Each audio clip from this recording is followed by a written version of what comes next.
श्री स्वामी समर्थ. मित्रांनो, आनंदी या मालिकेच्या येणाऱ्या जबरदस्त भागामध्ये खूप मोठा ट्विस्ट पाहायला मिळणार आहे. तर प्रेक्षकांनो, आता शिल्पाने युगेंद्रच्या पाठीत खंजीर खुपसून समिधाच्या मृत्यूमागे शिल्पाचा खूप मोठा षडयंत्र असल्याचं सांगून आनंदी शिल्पाच्या चेहऱ्यावरचा जे काही साजूकपणाचा आव आणणारा, चांगुलपणाचा दिखावा करणारा शिल्पाच्या चेहऱ्यावरील खोटा मुखवटा पुराव्यासकट उतरवून प्रांजल हा युगेंद्र समिधाचा मुलगा नसून हा शिल्पाचा मुलगा आहे हो प्रेक्षकांनो, इतकं मोठं भयानक सत्य लपवून ठेवण्यासाठी तिने खूप काही कारस्थाने केलेले आहेत आणि चक्क समिधाचा जीव सुद्धा तिने घेतलेला आहे. हे आता आनंदी आपल्या हुशारीने युगेंद्र समोर उघड करणार आहे. प्रेक्षकांनो, त्यानंतर चिडलेला युगेंद्र तिसरा डोळा उघडवत शिल्पा जो काही तिचा तोरा दाखवत त्या घरात स्वतःचं साम्राज्य निर्माण केलेलं आहे ते सगळं काही आता युगेंद्र तिच्याकडून काढून घेत तिला जेलची हवा खायला पाठवणार आहे. हे सगळं आनंदीने कशा प्रकारे पर्दाफाश केलेलं आहे तेच आजच्या व्हिडिओमध्ये पाहणार आहोत. तर ते म्हणजे युगेंद्र आणि आनंदीने इंटरनॅशनल लेवलला जे काही आवड घेण्यासाठी जोडीने गेलेला आहे आणि आनंदीच्या पार्टीवेअर लुक पाहून तर तो तिच्यावर फिदाच झालेला आहे. आणि त्याचवेळी आनंदीला पहिल्यांदाच असा ड्रेस घातल्यामुळे अनकम्फर्टेबल फील होत असतं आणि ही गोष्ट युगेंद्रच्या लक्षात येतात तो स्वतः आनंदीच्या अंगावर शाल कांबून जो काही तिचा सन्मान केलेला आहे ते पाहून तर खरंच आनंदी भारावून गेलेली आहे. तर आता आनंदी युगेंद्र यांच्यात वयाचं अंतर असलं तरीही त्यांच्यात जे काही अंडरस्टँडिंग आहे हे पाहून तिथले मीडियासुद्धा आता युगेंद्रला इंग्लिशमध्ये काही प्रश्न विचारत असतात. परंतु एवढ्या मोठ्या बिझनेसमॅन युगेंद्रला जरी बाहेरच्या जगाची सगळी नॉलेज असली तरीही तो इंग्लिशमध्ये थोडा कच्चा असतो, त्याला इंग्लिशमध्ये बोलता येत नाही. त्याचवेळी मीडियाच्या प्रश्नाचं आनंदी फडाफडा इंग्लिशमध्ये उत्तर देऊन युगेंद्रला आपल्या प्रेमात पाडलेला आहे. अगदी आनंदीचं हे रूप पाहून तो चक्रावून गेलेला आहे आणि तो तिच्याकडेच पाहत असतो. हे सगळं काही तिथे शिल्पा, विद्याधर यांना पाहून तर त्यांच्या पायाखालची जमीनच सरकली असते. तर प्रेक्षकांनो, आनंदीच्या या इंग्लिशचा फायदा आता युगेंद्र कशा प्रकारे पुढे करून घेतो हे सुद्धा पाहणं महत्त्वाचं असणार आहे. तर सगळ्यात महत्त्वाचं म्हणजे आता प्रांजल अचानकपणे हॉस्पिटलमध्ये ॲडमिट असतो आणि तो व्यसनाच्या आहारी गेलेला आहे. हे मितालीला माहिती असतं, परंतु मिताली घरच्यापासून एवढी मोठी महत्त्वाची गोष्ट लपवून ठेवली असते.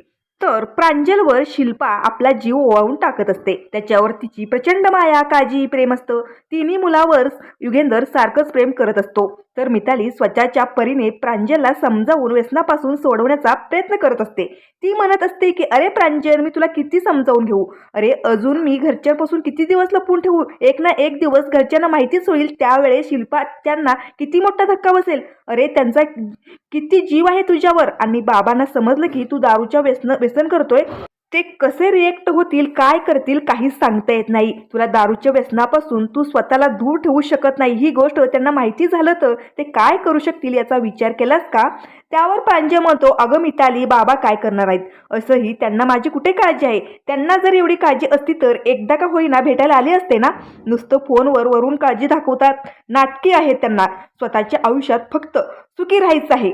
मिताली म्हणते, प्रांजल तू चुकीचं समजतो, बाबा, शिल्पा, आत्या माझ्यासमोर येणार होते, मी त्यांना कसं तरी थांबवलं, कारण ते जर इथे आले असते तर त्यांना समजलं असतं अजून ही वेळ गेली नाहीये, हे सगळं थांबव, आणि घरच्यांना मी अजून तरी अंधारात नाही ठेवू शकत. त्यावर प्रांजल म्हणतो, मिताली तुला सुद्धा आता मी नको झालो असेल तर तू माझी साथ देऊ नकोस, माझी काळजी करू नकोस. शिल्पा आत्या सुद्धा आता प्रांजलला सारखं फोन करून विचारपूस करत असते. तर आता प्रांजलच्या तब्येतीबद्दल मिताली सिरियस असते आणि ती डॉक्टरांना म्हणते की डॉक्टर, माझा भाऊ जास्त सिरियस तर नाही ना, तो बरा होईल ना. तेव्हा डॉक्टर सांगतात की हे बघा, तुमचा भाऊ लहान वयात व्यसनाच्या आहारी गेल्यामुळे त्याच्या बॉडीमध्ये जे मेन पार्ट असतात, लिव्हर, किडनी, याचे नुकसान सुद्धा होऊ शकतं. आता सध्या तरी मी काही सांगू शकत नाही, परंतु रिपोर्ट्स आले की मी तुम्हाला सगळं सांगेन, तेव्हा तुम्हाला लवकरात लवकर सगळ्या गोष्टी ट्रीटमेंट घ्यावे लागतील, नाहीतर उशीर झाला तर नंतर काहीच करता येणार नाही. डॉक्टरांच्या या बोलण्याने मिताली चांगलीच हादरलेली असते. तर आता मिताली ठरवते की नाही, जर आत्तापर्यंत मी माझ्या परीने सांभाळण्याचा प्रयत्न केला आहे, परंतु परिस्थिती हाताबाहेर गेली असेल तर या सगळ्यांना घरच्यांना मला सत्य सांगावंच लागेल, त्यांना विश्वासात घ्यावंच लागेल. प्रांजल म्हणतो, मिताली प्लीज तुझ्या पाया पडतो, घरी नको सांगू. तर आता त्यानंतर दुसऱ्या दिवशी डॉक्टरांचा मितालीला फोन येतो आणि म्हणतात की ज्या गोष्टीची भीती होती तीच घडली, तुमच्या भावाला कॅन्सर झालेला आहे आणि त्याचा ऑपरेशन करायचं आहे, त्यामुळे आम्हाला स्टेम सेलची गरज आहे. कारण त्याच्या शरीरातले स्टेम सेल असतात ना ते सुद्धा कमी झालेले आहेत आणि या ऑपरेशनचा खर्च सुद्धा खूप आहे. तर आता मितालीला डॉक्टरांच्या या बोलण्याने काय करावं काही सुचत नाही. ती अखेर आता घरी इचलकरंजीला येते. तेव्हा प्रांजल सुद्धा आलेला असतो. तेव्हा मितालीचा पडलेला चेहरा पाहून शिल्पा विचारते, मिताली काय झालं, तुझा चेहरा का पडलाय? तेव्हा युगंधर म्हणतो की काही प्रॉब्लेम असेल तर सांग, तुझ्याकडे बघून असं वाटतं की तू काहीतरी लपवतेस, बोल बाळा. तेव्हा आता मिताली प्रांजलचे रिपोर्ट युगंधरच्या हातात देते. तेव्हा युगंधर ते रिपोर्ट पाहतो तर त्याच्या पायाखालची जमीनच सरकते. तेव्हा आता युगंधर पूर्णपणे खचलेला असतो. शिल्पा युगेंद्रच्या हातातील रिपोर्ट्स पाहतो तर तिला सुद्धा खूप मोठा धक्का बसतो. ती विचारते, मिताली हे कसं शक्य आहे? माझा प्रांजल एवढ्या मोठ्या संकटात आहे, त्याला एवढा मोठा विकार आहे आणि तू आत्ता मला सांगतेस तुम्ही का आमच्यापासून ह्याचं त्याला बोल, आणि तो आता शेवटच्या स्टेजला आहे. तुला कळतं का मिताली, प्रांजल माझ्यासाठी जीव की प्राण आहे, त्याच्याशिवाय माझं जग कुणीच नाहीये, या जगात कुणीच नाहीये. शिल्पाच्या तोंडून या वाक्याने न कळत सत्याने आता सगळ्यांनाच धक्का बसतो. ते असे कसं बोलू शकतात? त्यानंतर सावरासावं करत शिल्पा म्हणते, म्हणजे तो लहान आहे ना, माझा लाडका आहे, माझा खूप जीव आहे म्हणून. म्हणजे युगेंद्र विचारतो, मिताली ही गोष्ट तू आमच्यापासून एवढे दिवस का लपून ठेवलं? अगं समजतं का तुला, तो शेवटच्या स्टेजला आहे. मी तुला तिथे शाळा शिकवण्यासाठी शिक्षण घेण्यासाठी पाठवलं होतं तुम्हाला, तुम्ही असले युद्ध केला. शिल्पा म्हणते, युगेंद्र प्लीज तू त्याला ओरडू नकोस, अरे त्याच्याकडे बघ, डोळ्यात जीव धरला आहे माझा लेक, खरंच माझी चूक झाली, तुला इथेच मी ठेवून घ्यायला पाहिजे होतं. तर आता शिल्पा मिताली पृथ्वी यांच्यावर राग काढत असते. त्यांना वाटेल तसं बोलत असते. तेव्हा युगंधर म्हणतो, ताई प्लीज तू त्यांना ओरडू नकोस, हा लहान नाहीये, याला अक्कल नाहीये का, हा शेण खात होता. तर आता युगेंदरचा पारा चढलेला असतो. तो अक्षरशः प्रांजलच्या थोबाडीत मारतो. तेव्हा शिल्पाला खूप राग येतो, पण काय करणार बिचारी. तर तेव्हा आनंदी हुशारीने समजूतपणाने म्हणते, मालक साहेब प्लीज, तो आधीच एवढ्या मोठ्या विकारात आहे, त्याला तुमच्या प्रेमाची गरज आहे, तुम्ही त्याला असं नका बोलू, त्याला आता सध्या सपोर्टची प्रेमाची गरज आहे. त्याच्याकडून चूक झाली, पण ते चूक परत तो करणार नाही. त्याच्या डोळ्यात पश्चाताप दिसतोय बघा, अजूनही वेळ गेली नाहीये. तुमच्या ओळखीने चांगल्या डॉक्टरांशी बोला, त्याची ट्रीटमेंटची जबाबदारी घ्या. एक बाप म्हणून तुम्हीच आता सध्या त्याच्या पाठीशी उभे राहा. तर आता शिल्पा मनाशीच म्हणते, बाप सुद्धा असाच केला आणि पोरग सुद्धा त्याच्याच वळणावर गेलं, आता मी कसं सांगू, हा प्रांजल माझा मुलगा आहे. तर आता युगेंद्र डॉक्टरकडे जातो. शिल्पाही त्याच्याबरोबर गेलेली असते. तेव्हा आता युगेंद्र डॉक्टरना म्हणतो की हा माझा मुलगा, त्याला कॅन्सर झाला आहे आणि शेवटच्या स्टेजला आहे. त्यावर डॉक्टर म्हणतात की युगेंद्र निंबाळकर घाबरायची गरज नाही, हे बघा हे क्रिटिकल एक थेरपी आहे, ऑपरेशन आहे, त्यासाठी आम्हाला काही टेस्ट करावे लागतील आणि हो ब्लड कॅन्सर आहे आणि विशेषतः अशा केसेसमध्ये जर आईचा ब्लड स्टेम सेम मिळत असेल किंवा बहीण किंवा भाऊ वडील कुणाचाही एखाद्याचा ब्लड स्टेम सेल्स मॅच झाला तर हे आपणाला खूप इझी जाणार आहे. परंतु जर त्यांचा हे मॅच झालं नाही तर मग मात्र बाहेरून आपणाला हे स्टेम मागून घ्यावे लागतील. त्यासाठी थोडंसं त्रासदायक आहे आणि कधीकधी अशाच केसेसमध्ये बाहेरचे स्टेम सेल मॅचसुद्धा होणं कठीण आहे. त्यावर शिल्पा विचारते, म्हणजे डॉक्टर साहेब दुसऱ्यांचे सुद्धा मॅच होऊ शकतात ना? त्यावर डॉक्टर सांगतात की एखादा लाखात एक असतो नशीबवान तसा, परंतु त्याची गॅरंटी काहीच नाही. त्यामुळे तुमच्या रक्तातल्या म्हणजेच युगेंद्र आई वडील बहीण भाऊ यांच्यात जास्त शक्यता असते. तर आता युगेंद्र म्हणतो, त्याची आई नाही आहे परंतु वडील आहेत, भाऊ बहीण नाही, तुम्ही त्यांचे टेस्ट करा बघा मॅच होतात का, नाही हो तर बाहेरून मागवा, परंतु माझ्या मुलाला वाचवा, असं युगेंद्र कळकळून म्हणत असतो. तर त्यानंतर आता युगेंद्र पृथ्वी मिताली स्वतः यांचा सुद्धा ब्लड स्टेम सेल सॅम्पलसाठी घेतात. परंतु कुणाचंही प्रांजलच्या ब्लड सेल मॅच होत नाही, कारण मुळात प्रांजल हा शिल्पाचा मुलगा असतो. तेव्हा आता आनंदी सुद्धा डॉक्टरकडे आली असते. ती सुद्धा डॉक्टरना विनवणी करत असते. तेव्हा त्या शिल्पाला खूप टेन्शन आलेलं असतं, आता काय करायचं, माझा प्रांजलशी 100% ब्लड स्टेम सेल मॅच होणार, परंतु माझं सत्य बाहेर आलं तर काय करायचं. तर शिल्पा खूप खचलेली असते. आनंदी येते. तर आनंदी शिल्पाला समजवत असते, शिल्पाताई मला समजते तुमची काळजी, परंतु तुम्ही विश्वास ठेवा, देव सगळं काही चांगलं करेल, प्रांजल नक्कीच लवकरात बरं होईल. तेव्हा आता शिल्पा म्हणते, मी तुझ्याकडे आली होती का, तू का माझ्या मागे लागली आहे, मी तुला किती वेळा सांगू, नको बाई माझ्या मागे पुढे करू, मला तू युगेंद्रसारखं नाही बदलू शकत, माझ्यावर नाही जादू चढवू शकत, तुला जरी बघितलं तरी माझ्या तळपायची आग मस्तकात जाते, त्यामुळे हात जोडते, माझ्याकडे तू येऊन जाऊ नकोस. तर आता शिल्पा डॉक्टरना फोन करते आणि म्हणते की डॉक्टर साहेब मी येते, माझं सॅम्पल तुम्ही घ्या. तर आता युगेंद्र हा प्रांजलला घेऊन हॉस्पिटलमध्ये ॲडमिट असतो. पृथ्वी, मिताली हे सगळेजण खूप टेन्शनमध्ये असतात. आता आनंदी घरातून डब्बा घेऊन गेली असते. तेव्हा शिल्पा आता युगेंद्रला म्हणत असते की युगेंद्र तू घरी जा, आराम कर, मी आहे, मी बघते. तेव्हा युगेंद्र म्हणतो ताई घरी कशी जाऊ, अजून प्रांजलच्या सेल स्टेमची अरेंजमेंट कुठेच झाली नाही, मग मी कसा शांत राहू. त्यावर शिल्पा म्हणते डॉक्टर साहेब नक्कीच काहीतरी करतील, तू नको टेन्शन घेऊ, मी बोलते त्यांच्याशी, तू आराम कर जा. तर आता शिल्पा कसं तरी करून तिथून युगेंद्रला पाठवण्याचा प्रयत्न करत असते.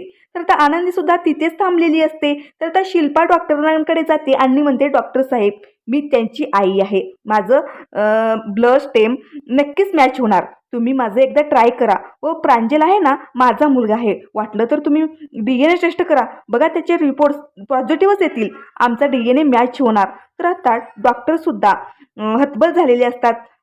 शिल्पा म्हणते की बघा हे सत्य तुम्ही कुणालाही नाही सांगू शकत, तर मी काय करू शकते याचा अंदाज तुम्हाला कुणालाच नाही येणार.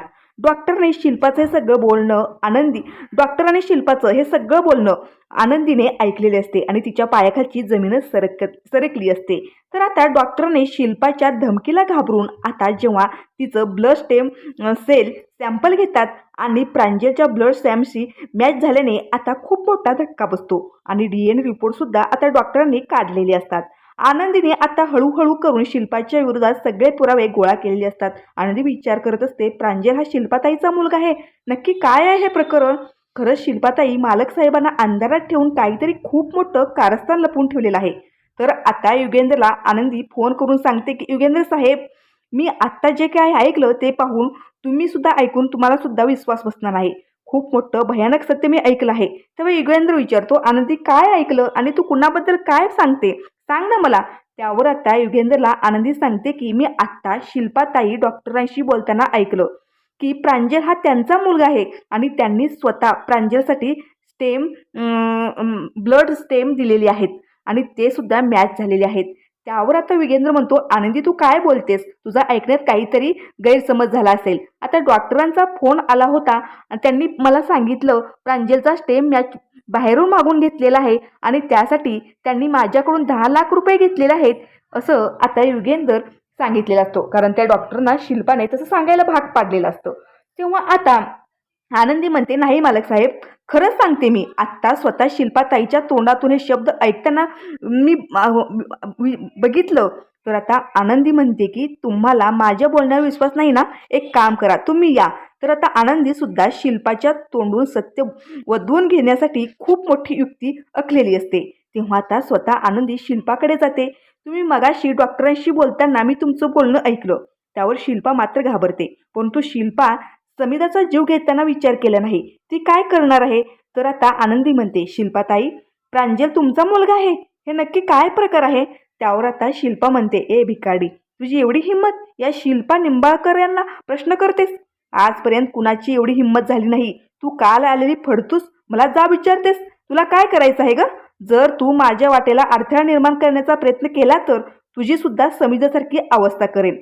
त्यावर आनंदी विचारते समिधासारखी अवस्था म्हणजे शिल्पाताईचा जीव तुम्ही घेतला का समिधाताईचा. त्यावर स्वतःचा गुन्ह्याचा पाढा शिल्पा वाचत म्हणते की हो, समिधाला मारण्यामागे माझा हात आहे, प्रांजल हा माझा मुलगा आहे हे सत्य समिधाला माहिती होतं. समिधा आणि मी सोबत प्रेग्नेंट होतो, माझ्या नवऱ्याबरोबर माझं भांडणं झालं, त्यामुळे मी बाहेर आली आणि ज्या दिवशी समिधाची डिलिव्हरी होती त्या दिवशी माझी सुद्धा डिलिव्हरी होती. एकाच हॉस्पिटलमध्ये समिधाची डिलिव्हरी झाली आणि तिला मुलगा झाला, माझी सुद्धा डिलिव्हरी झाली, मला सुद्धा प्रांजल झाला. परंतु प्रांजलचं भविष्य मला उजेडात घडवायचं होतं आणि प्रांजल हा माझा मुलगा आहे हे जर त्याच्या वडिलांना माहिती झालं असतं तर त्यांनी त्याला घेऊन गेले असते. म्हणूनच मी समिधाच्या बाळाला अनाथ आश्रमात सोडलं आणि माझं बाळ हे समिधाच्या कुशीत ठेवलं आणि नर्सने सुद्धा या सगळ्यामध्ये मदत केली. आणि जेव्हा समिधाला हे सत्य माहिती झालं की प्रांजल हा माझा मुलगा आहे, युगेंद्र आणि समिधाच्या बाळाला मी अनाथ आश्रमात सोडलं आहे हे सत्य जेव्हा तिला समजलं तेव्हा मी तिला स्लो पॉयझन केलं आणि तिला बोलता येणार नाही अशी दुःख दिलं आणि त्याच धक्क्यातून ती कोमात गेली आणि शेवटपर्यंत कधीच ती युगेंद्रला हे सत्य सांगू शकली नाही. त्यामुळे जर तू सुद्धा हे सत्य युगेंद्र समोर सांगण्याचा प्रयत्न करत असशील तर तुझी सुद्धा हाल असेच करून टाकेन. त्यामुळे विचार कर, माझ्या मुलाला जर तुझ्यामुळे वाईट दिवस येणार असतील तर मी तुझा सुद्धा जीव घेण्याला मागे पुढे पाहणार नाही. तर आता आनंदी शिल्पाच्या कानाखाली मारते आणि म्हणते, तुम्हाला लाज कसं वाटत नाही? देवासारख्या भावाचा संसार तुम्ही उद्ध्वस्त केलं. तुम्हाला समजतं का? आईचा जीव घेतला समिधाताईचा. अहो सत्य जर त्यांना माहिती झालं तर ते पूर्णपणे कोसळून जातील. त्यांचा किती विश्वास आहे तुमच्यावर आणि तुम्ही एवढा मोठा विश्वासघात केला. त्यांच्या पाठीत खंजीर खूप बसला. त्यावर शिल्पा निर्दयी मनाने म्हणते, ए पोरी, जास्त अक्कल शिकू नकोस, माझ्यासमोर तोंड चालू नकोस, नाहीतर तुझी सुद्धा तीच हाल करून टाकेन, तुझी जीभ हादळून टाकेन. तर आता युगेंद्र सुद्धा हे सगळं ऐकलेलं असतं आणि त्याच वेळेला टाळ्या वाजवत युगेंद्र तिथे येतो आणि शिल्पाला थोबाडीत मारतो आणि म्हणतो, शिल्पाचा जीव, तू माझ्या समिधाचा जीव घेतला. हे प्रांजलचं सत्य त्याला समजलेलं असतं. प्रांजल आमचा मुलगा नाहीये हे त्याला समजलं होतं आणि आमच्या मुलाला तू अनाथ आश्रमात सोडलं. काय एवढं स्वार्थी झालीस? काय कमी केलं होतं मी? मला खूप अभिमान वाटायचा, तू माझी बहीण आहे या गोष्टीचं, परंतु आज ते सगळं धुळीला मिसळलं. माझा हा गैरसमज होता. आता युगेंद्र पोलिसांना फोन करतो आणि घडलेला सगळं काही फोन रेकॉर्डिंग, व्हिडिओ रेकॉर्डिंग पोलिसांना देतो. त्यामध्ये शिल्पाने स्वतःच्या तोंडून गुन्हा कबूल केल्यामुळे आता प्रांजलचा पत्ता कट होणार आणि युगेंद्रच्या मुलाला शोधणार आनंदीच्या मदतीने. तर अशा प्रकारे शिल्पाचा पापाचा अंत होत तिला जेलमध्ये खडी फोडायला पोलीस घेऊन जातात. तर अशा प्रकारे आनंदीने सत्य समोर आणलेलं आहे. धन्यवाद.